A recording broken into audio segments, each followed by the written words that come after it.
आता नाशिकमधली बातमी भोंदू खरातच्या अडचणीमध्ये वाढ होते। खरातची 30 एप्रिलपर्यंत न्यायालयीन कोठडीत रवानगी करण्यात आली। महिला अत्याचाराच्या चौथ्या गुन्ह्यात खरातची पोलीस कोठडी आज संपली आहे। त्याला व्हीसीद्वारे कोर्टात हजर करण्यात आलं। महिला अत्याचाराच्या 5व्या गुन्ह्यात अशोक खरातला पुन्हा उद्या एकदा कोर्टात हजर केलं जाईल। त्यानंतर खरात प्रकरणात आणखी कोणकोणत्या बाबी समोर येत आहेत, कोणाकोणाची नावं समोर येत आहेत पाहणं महत्त्वाचं आहे।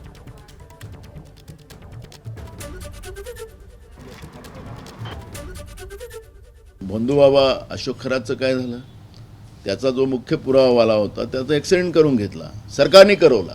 मी ठराविक मी सांगतो, कारण की हा अशोक खरात हा सरकारचाच प्यादा आहे आणि या सरकारच्या प्याद्याला वाचवण्यासाठी ज्या पद्धतीनं हा जो प्रयत्न सुरू झालेला आहे तो निंदनीय आहे।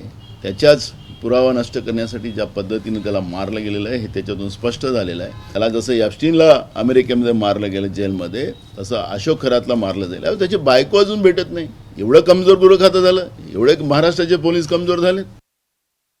जर सिलेक्टिव्ह व्हिडिओ बाहेर येत असतील त्याच्यामागे कुठेतरी राजकारण, हे जे काही नेते काळी जादू करत होते, बोट कापून रक्त त्या भावलीवर टाकत होते, हे सगळे व्हिडिओ कुठे गेले हे का बाहेर येत नाही? आणि या बाबतीतली माहिती शेळकेला त्या ठिकाणी असल्यामुळे आणि चर्चा आणि इन्व्हेस्टिगेशन तपास चालू असतानाच शेळकेचा मृत्यू होणं हे म्हणजे कुठं ना कुठंतरी शंका घेण्यासारखं आहे। म्हणून आम्ही म्हणालो होतो ॲक्सिडेंट कसा झाला, कशामुळे झाला याचा एक थोडासा अभ्यास नाही इन्व्हेस्टिगेशन झालं पाहिजे।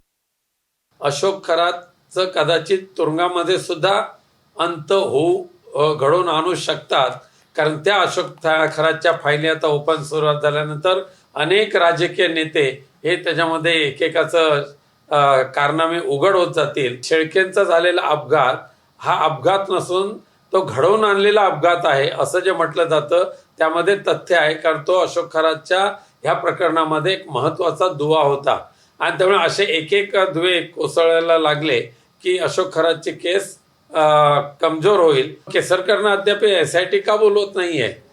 त्याच्यामध्ये का कोणाचा राजकीय वरदहस्त आहे?